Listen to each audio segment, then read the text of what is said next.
जय श्री राधे कृष्ण। प्रिय मित्रों, वीडियो को शुरू करने से पहले आइए प्रार्थना करें।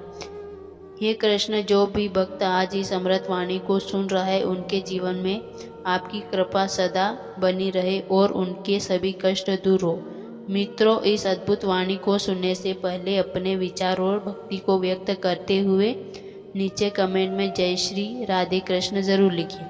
आपकी यह भक्ति हमारी इस यात्रा को और भी अद्भुत बनाएगी। और हाँ, अगर आपका दिल सच में कृष्ण प्रेम से भरा है तो इस वीडियो को कम से कम 3 बार अपने लोगों के साथ शेयर करें जिन्हें आप अपने जीवन में सबसे ज़्यादा मानते, क्योंकि हो सकता है आपकी एक शेयर से किसी की ज़िंदगी में राधे कृष्ण का दिव्य प्रकाश उतर आए। साथ ही यदि आप हमारे चैनल को अभी तक सब्सक्राइब नहीं किया है तो सब्सक्राइब करें और घंटी के बटन को दबाएं ताकि आप हमारी हर नई भक्ति ज्ञान का हिस्सा बन सके। तो चलिए बिना देरी किए इस दिव्य यात्रा की ओर बढ़ते हैं। हे प्राथा, तुम यह जान लो कि कर्म कभी व्यर्थ नहीं जाता। जैसे बीज बोया जाता है तो फल पाने में समय लगता है, वैसे ही कर्म के परिणाम भी समय के साथ प्रकट होते हैं। कोई भी कर्म तुरंत अपना फल नहीं देगा, क्योंकि ब्राह्मण का तंत्र धैर्य, न्याय और संतुलन के सिद्धांत पर चलता है। मनुष्य अधीर होता है, वह चाहता है कि आज किया गया प्रयास कल ही रंग लाए, पर समय का नियम ऐसा नहीं है। श्री कृष्ण कहते हैं, जो कर्म करता है उसे अपने हृदय में यह निश्चय कर लेना चाहिए कि उसका फल उसे मिलेगा ही, चाहे देरी हो जाए, लेकिन अन्याय कभी नहीं होगा। ध्यान दो अर्जुन, जब कोई कर्म किया जाता है तो वह ब्राह्मण में एक ऊर्जा की तरह प्रवाहित हो जाता है। यह ऊर्जा कारण और परिणाम के जाल में प्रवेश करती है और फिर जब समय उपयुक्त होता है वह लौटकर उसी के जीवन में अपना असल दिखाती। अच्छे कर्मों के फल भी आते हैं, बुरे कर्मों की सजा भी सुनिश्चित होती है, लेकिन दोनों के आने का मार्ग और समय अलग होता है। कई बार जीवन हमें प्रतीक्षा की परीक्षा में डालता है, पर यदि श्रद्धा बनी रहे तो देर से ही सही फल अवश्य मिलता है। कर्म का फल कैसा होगा यह इस बात पर निर्भर करता है कि कर्म किस भावना, किस उद्देश्य और कितनी निष्ठा से किया गया है। श्री कृष्ण कहते हैं, अगर कोई व्यक्ति केवल फल की इच्छा में कर्म करता है तो वह बंधन का कारण बनता है, लेकिन यदि वही कार्य निष्काम भाव से किया जाए तो वह मोक्ष की ओर ले जाता है। यह जीवन का रहस्यमय है कि जो अपने कर्तव्य को पूजा मानकर करता है उससे चिंता करने की आवश्यकता नहीं होती, क्योंकि उसका कर्म ही उसका सबसे बड़ा योग है। संसार में जो कुछ भी होता है वह तुम्हारे कर्मों की प्रतिक्रिया है। यदि कोई तुम्हारे साथ अन्याय करता है तो वह शायद तुम्हारे पूर्व जन्म के किसी कर्म का परिणाम हो, और यदि आज तुम किसी के लिए कुछ अच्छा करते हो तो वह कल किसी और रूप में तुम्हारे जीवन में लौट कर आएगा। यह चक्र कभी नहीं रुकता। इसलिए कृष्ण बार बार कहते हैं, अर्जुन तू कर्म कर, फल की चिंता मत कर, क्योंकि यह मेरे अधीन है। कभी कभी तुम सोचते हो मैंने अच्छा किया फिर भी मेरे साथ बुरा क्यों हुआ, लेकिन तुम्हें यह समझना होगा कि कर्मों का हिसाब केवल इस जन्म से नहीं बल्कि अनेक जन्मों से जुड़ा होता है। आत्मा अमर है और वह अनेक योनियों से गुजरती है। जो फल अभी नहीं मिलता वह भविष्य में मिलेगा, और जो सुख आज झेलना पड़ रहा है वह किसी पूर्व जन्म का परिणाम भी हो सकता है। यही कारण है कि श्री कृष्ण कहते हैं, तू केवल अपने वर्तमान को सुधार, बाकी सब मुझ पर छोड़ दे। हर कर्म एक बीज है, जो हर बीज को अंकुरित होने के लिए समय चाहिए। कुछ कर्म तुरंत फलित हो जाते हैं, जैसे कि अग्नि में हाथ डालो तो तुरंत जलन होती है, लेकिन कुछ कर्म गहरे होते हैं, जैसे भूमि में डाले गए बीज जिन्हें फल बनने में महीनों वर्षों लगते हैं। तुम सोचते हो कि ईश्वर चुप है, लेकिन वास्तव में वह दूर कर्म का लेख खोजा रखता है। जब समय आता है तब वह उस कर्म के साथ न्याय करता है। उस न्याय में कभी चूक नहीं होती। मनुष्य जब छल करता है, झूठ बोलता है या किसी को कष्ट देता है तो शायद उस क्षण उसे कुछ नजर ना आए, लेकिन भीतर ही भीतर उसका भविष्य बदल रहा होता है। और जब उसका समय आता है तब वह समझता है कि उसने जो बोया था वही अब काट रहा है। यही गीता का सार है। कर्म कभी किसी से बचता नहीं है और ना ही उसका फल टलता है। केवल समय ही उसका मार्गदर्शक होता है। कर्मों का फल कैसे मिलता है? वह कई रूपों में आता है। कभी रिश्तों के रूप में, कभी स्वास्थ्य के रूप में, कभी धन या प्रतिष्ठा के माध्यम से। जो आज किसी की सेवा करता है वह कल दूसरों से सम्मान पाता है। जो आज अपमानित करता है वह कल अकेला और तिरस्कृत होता है। यह जीवन एक दर्पण की तरह है। जैसे तुम दोगे वैसे ही लौटकर पाओगे। और यही श्री कृष्ण की अमूल्य शिक्षा है। तुम्हारे जीवन में जो कुछ घट रहा है वह तुम्हारे ही कर्मों की प्रतिध्वनि है। कर्म जब निष्कलंक होता है तो वह आशीर्वाद बनकर जीवन में उतरता है, लेकिन जब उसमें स्वार्थ, अहंकार और पाप होता है तब वह धीरे धीरे दुख का कारण बन जाता है। यही कारण है कि श्री कृष्ण कहते हैं, यदि तुम सत्य के पथ पर हो तो कठिनाई आएगी जरूर, पर अंततः जीत तुम्हारी ही होगी। लेकिन यदि तुम अन्याय के सहारे आगे बढ़ते हो तो वह मार्ग ज़्यादा दूर नहीं जाएगा। इस जीवन में कोई भी क्षण ऐसा नहीं होता है जब हम कर्म ना कर रहे हो। यहाँ तक कि विचार भी एक प्रकार का कर्म है।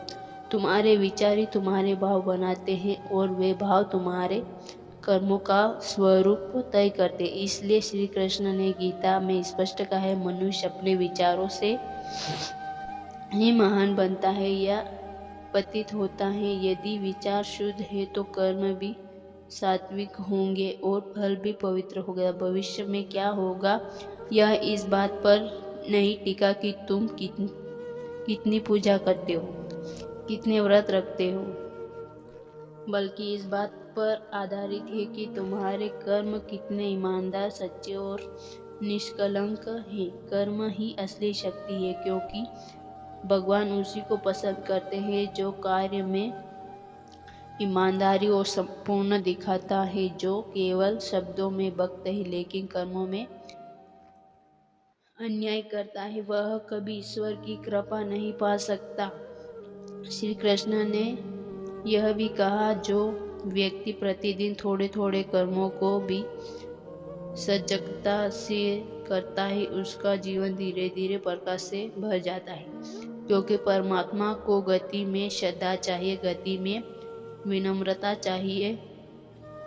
तुम चाहे जितना भी छोटा काम करो, अगर वह सच्चाई से किया है तो उसका फल भी अमूल्य होगा। कर्म का फल तुम्हारी नियति से जुड़ा होता है और नियति कभी किसी का अपमान नहीं करती। जो सच्चाई के मार्ग पर चलता है मानव, जब तुम यह सोचते हो कि तुम्हारे जीवन में न्याय नहीं हो रहा है तब तुम्हारी मेहनत व्यर्थ लगने लगती है।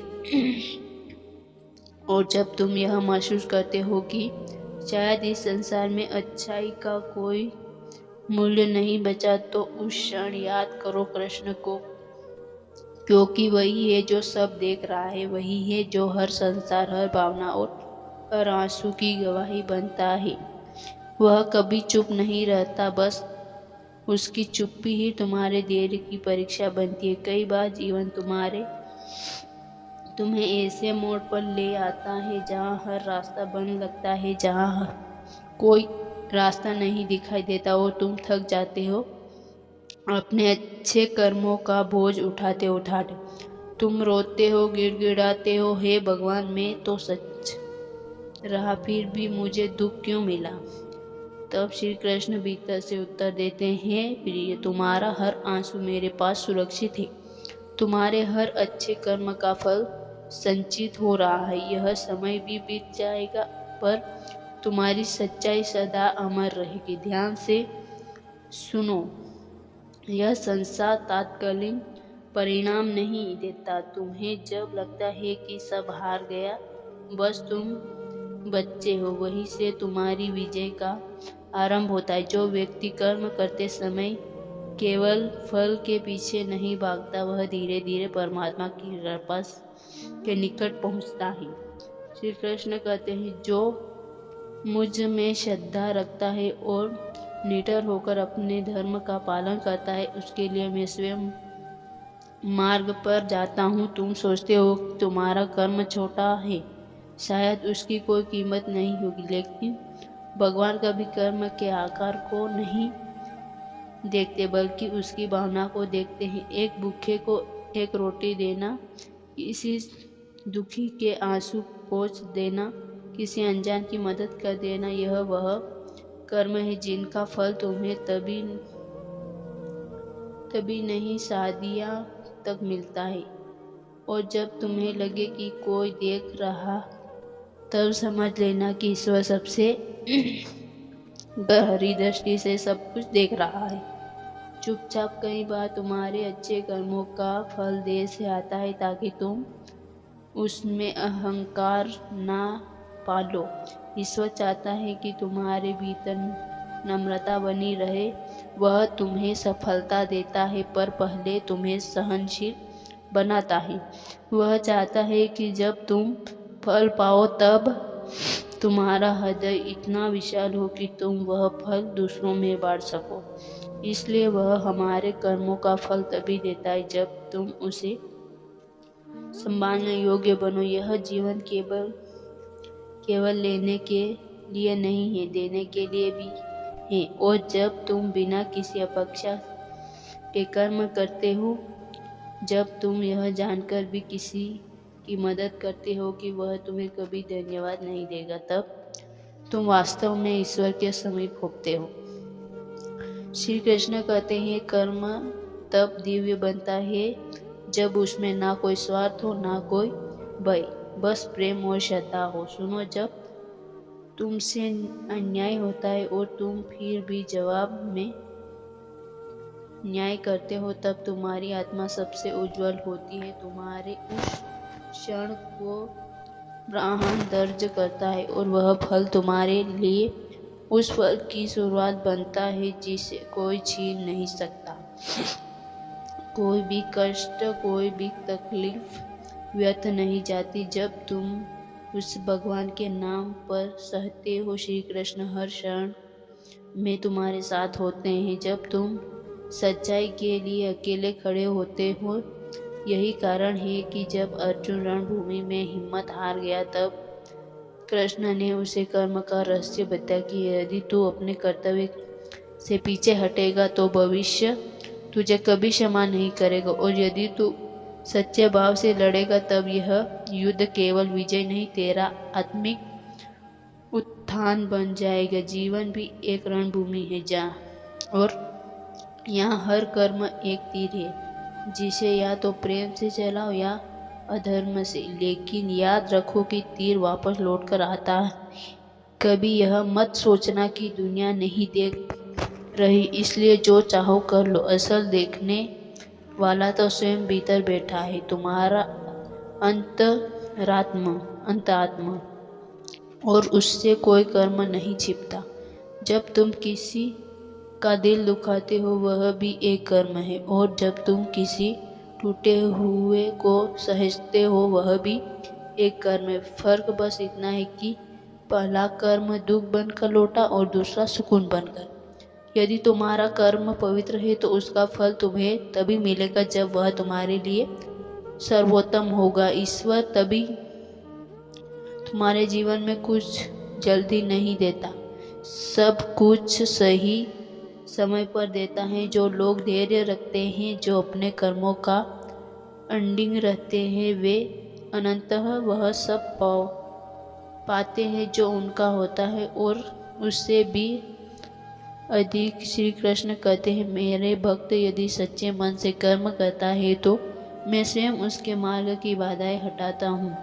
हे साधक, तुम्हारे कर्म ही तुम्हारी आत्मा की पहचान है। तुम जो करते हो वही तुम्हारे भीतर गूंजता है, वही तुम्हारी ऊर्जा बनता है और वही तुम्हें अकेले पड़ाव तक ले जाता है। श्री कृष्ण स्पष्ट कहते, प्रत्येक आत्मा अपनी यात्रा में उसी मार्ग पर आगे बढ़ती है जिसे उसके कर्मों से निर्मित किया है। इसलिए जब तुम यह जान लो कि तुम्हारे कर्म ही तुम्हारा मार्ग है तो फिर तुम्हें दशाहीन होने का भय कभी नहीं रहेगा। कर्म का फल केवल सुख या दुख नहीं होता, बल्कि यह आत्मा की परिपक्वता में बदलता है। जब कोई व्यक्ति कष्ट सहकर भी सत्य और अटिंग रहता है तो वह केवल कर्म फल नहीं काम कर रहा होता है, वह अपने चित्त को शुद्ध कर रहा होता है। और जब चित्त निर्मल हो जाता है तब आत्मा ईश्वर